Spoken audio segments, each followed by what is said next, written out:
राधे राधे दोस्तों।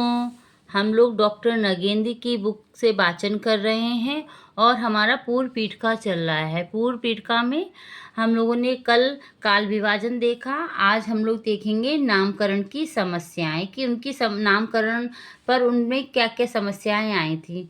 और हाँ, काल विभाजन का हमारा टॉपिक था। जिसने भी काल विभाजन का टॉपिक ना देखा हो वो हमारी कल वाली वीडियो में जाकर देख सकता है कि काल विभाजन कितने कालखंडों में किया गया था और कैसे किया गया था। तो कल वाली वीडियो में जाकर वो देख सकते हैं जाके। चलिए आज का शुरू करते हैं टॉपिक नामकरण की समस्याएं। अब इसमें काल विभाजन तो हो गया, अब इसके नामकरण की क्या क्या समस्याएं आई उसके बारे में जानते हैं। इस संदर्भ में अंतिम प्रश्न है, युगों के नामकरण का आचार्य शुक्ल ने हिंदी साहित्य के इतिहास को 4 कालों में विभक्त कर उनका नामकरण क्रमशः इस प्रकार किया। पहला वीर गाथा काल, दूसरा भक्ति काल, तीसरा रीति काल, चौथा आधुनिक काल। और शुक्ल जी ने दोहरा नामकरण किया था। हजारी प्रसाद द्विवेदी ने आदिकाल कहा और शुक्ल जी ने हमारे कहा वीर गाथा काल, आदिकाल को वीर गाथा काल कहा। और हजारी प्रसाद द्विवेदी ने क्या कहा, उन्होंने बताया वीर गाथा काल को आदिकाल। तो इन्होंने कितने में रामचंद्र शुक्ल ने कितने में बांटा है, 4 कालों में विभक्त किया है। पहला हमारा क्या था, वीर गाथा काल, भक्ति काल, रीति काल और आधुनिक काल। उन्होंने जॉर्ज ग्रियर्सन और मिश्र बंधुओं में से कुछ संकेत अवश्य ग्रहण किए हैं, परंतु काल विभाजन और नामकरण की अंतिम तर्कपुष्ट व्याख्या उनकी अपनी है। उनमें से भक्ति काल और आधुनिक काल को तो यथावत स्वीकार कर लिया गया, परंतु वीर गाथा काल और रीति काल के विषय में विवाद रहा। वीर गाथा काल नाम के विरुद्ध अनेक आपत्तियां की गई हैं। जैसा कि मैंने पहले बताया था कि आदिकाल को शुक्ल जी ने वीर गाथा काल कहा और फिर बाद में उन्होंने आदिकाल भी कहा, तो उन्होंने दोहरा नामकरण किया था। जिनमें प्रमुख ये है कि जिन वीर गाथाओं के आधार पर शुक्ल जी ने ये नामकरण किया था उनमें से कुछ तो अप्राप्त हैं और कुछ परिवर्तित काल की रचनाएं हैं। इनकी अतिरिक्त जो साहित्य इस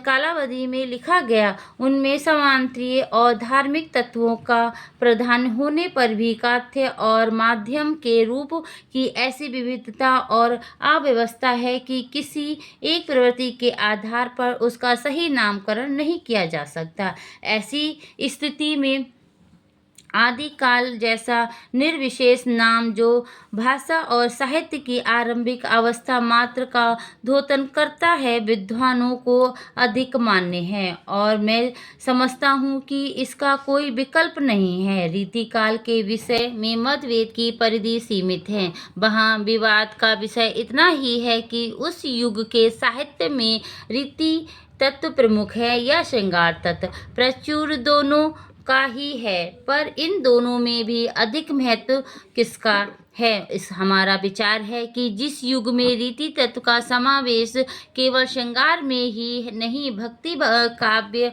और वीर काव्य में भी हो गया है, अथवा ये कहे कि जीवन का स्वरूप ही बहुत कुछ रीतिबद्ध हो गया था, उसका नाम रीतिकाल ही आधुनिक समय चिन्ह है। इसके विकल्प श्रृंगार काल में अति व्यक्त है, क्योंकि श्रृंगार का प्राधान्य तो प्राय सभी युगों में रहा है।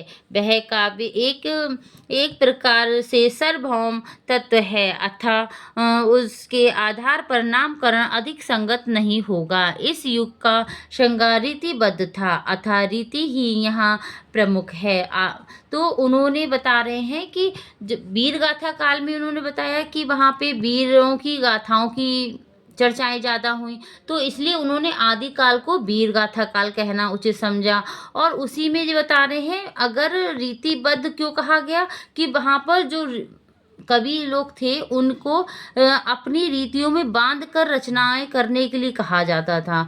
और श्रृंगार तत्व क्यों कहा गया, श्रृंगार क्योंकि वहाँ के राजाओं के श्रृंगार के बारे में वर्णन जो लोग बताते थे, कवि लोग उसका बताते थे, कवियों का उल्लेख करते थे, इसलिए इसको श्रृंगार काल कहा।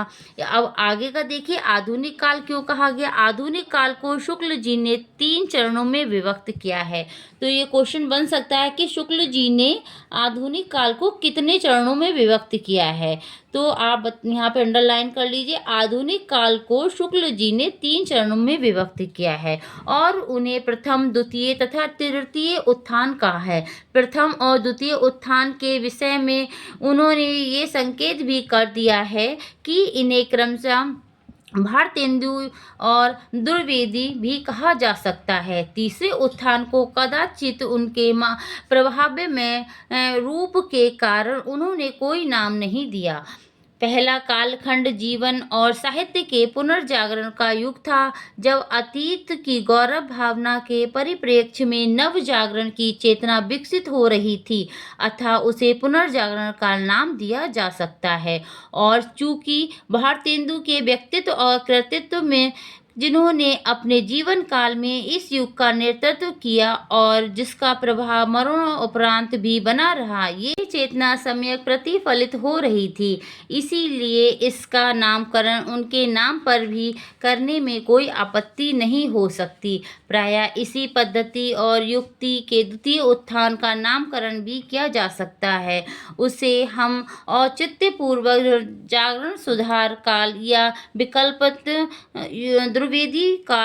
द्विवेदी युग कह सकते हैं। तीसरे चरण की सर्वप्रमुख साहित्य प्रवृत्ति है छायावाद, अतः उसका उचित नाम छायावाद काल ही हो सकता है। उसका परिवर्तित काल हमारे अत्यंत निकट है और उसकी मूल चेतना इतनी जल्दी बदल रही थी कि किसी एक स्थिर आधार को लेकर इसका नामकरण नहीं किया जा सकता। आरंभ में प्रगतिवाद का दौर था, जो कुछ ही वर्षों में समाप्त हो गया। इसके बाद कुछ समय बाद प्रयोगवाद का आविर्भाव हुआ, जो थोड़े समय तक इसके समानांतर चलकर 1953 के आसपास नवलेखन में परिणत हो गया। अत्याधुनिक लेखन का दावा है कि नवलेखन का युग भी सन 1960 के बाद खत्म हो गया है और इसके बाद ही साहित्यिक चेतना यथार्थ बोध की प्रखरता के कारण अपनी पूर्ववर्ती साहित्य चेतना से भिन्न है, अतः इस अस्थिर और त्वरित गति से बढ़ते हुए साहित्य प्रवाह को किसी एक नाम में बांधा जाए या नहीं, ये प्रश्न है। कुछ आलोचक पूर्व आर्ध को प्रगति प्रयोग काल और उत्तरार्ध को नवलेखन काल कहना चाहते हैं और कुछ इस पूरे कालखंड को छायावादोत्तर काल के एक नाम से अभिहित करते हैं। इसमें से पहले दोनों नाम कुछ अधिक निश्चित और भावात्मक और तीसरा नाम उतना ही अनिश्चित तथा अभावात्मक लगता है। पहले दोनों नाम में प्रमुख प्रवृत्तियों को रेखांकित किया गया है, जबकि दूसरा छायावाद के अवशिष्ट प्रभाव, विस्तार तथा विरोधी प्रतिक्रिया को अधिक महत्व देता है। स्वतंत्रता की प्राप्ति इस युग की घटना है, पर यह साहित्यिक चेतना को कोई नया मोड़ नहीं दे सकती, इसीलिए नामकरण में उसकी कोई विशेष संगति नहीं है, अतः निर्णय उक्त दोनों विकल्पों के बीच ही करना है। सन 1938 से 1939 से आरंभ होने वाले वर्तमान युग का अब उपविभाजन किया जाए या नहीं। यदि इस तर्क के आधार पर कि इतिहास को बहुत छोटे छोटे खंडों में विभक्त करने में समग्र दर्शन में बाधा आती है, अथवा ये मानकर कि समसामयिक साहित्य का स्वरूप स्थिर होने में कुछ देर लगी है, वर्तमान युग को एक नाम ही देना है, तो छायावाद उत्तर काल तथा अभावात्मक होते हुए भी असंगत नहीं है। इस लक्षण को आधार मानकर हिंदी साहित्य का काल काल विभाजन तथा नामकरण सामान्यतः इस प्रकार किया जा सकता है। तो किस प्रकार से किया जा सकता है, अब वो बता रहे हैं कि आदिकाल को नगेंद्र जी बता रहे हैं कि आदिकाल को इन्होंने 7वीं सदी के मध्य से 14वीं सदी के मध्य तक माना है। तो इसको आप अंडरलाइन कर लीजिए, ये डॉक्टर नगेंद्र के द्वारा है इसका विभाजन।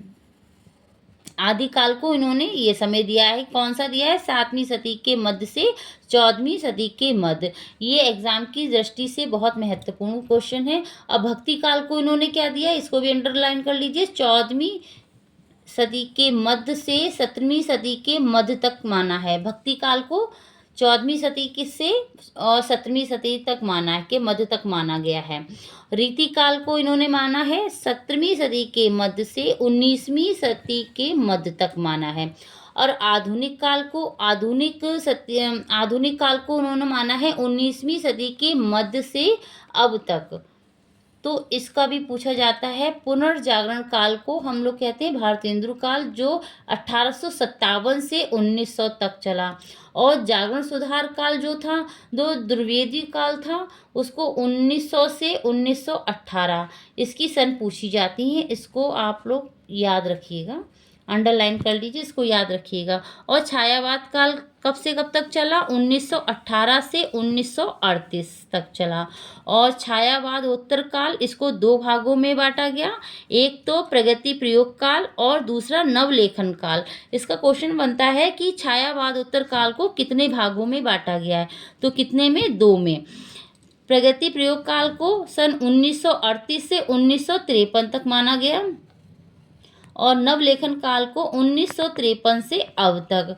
तो आपने यहाँ देखा नगेंद्र के अनुसार आदिकाल को 7वीं सदी से 14वीं सदी के मध्य तक माना गया और भक्ति काल को 14वीं सदी से 17वीं सदी तक और रीति काल को 17वीं से 19वीं तक मध्य तक माना गया। आधुनिक काल को 19वीं सदी के मध्य से अब तक माना गया और आधुनिक काल को इन्होंने 4 भागों में बांटा। पहला क्या था, पुनर्जागरण काल, दूसरा जागरण सुधार काल, तीसरा छायावाद काल, चौथा छायावाद उत्तर काल। और छायावाद उत्तर काल को उन्होंने 2 भागों में बांटा, प्रगति प्रयोग काल, नवलेखन काल।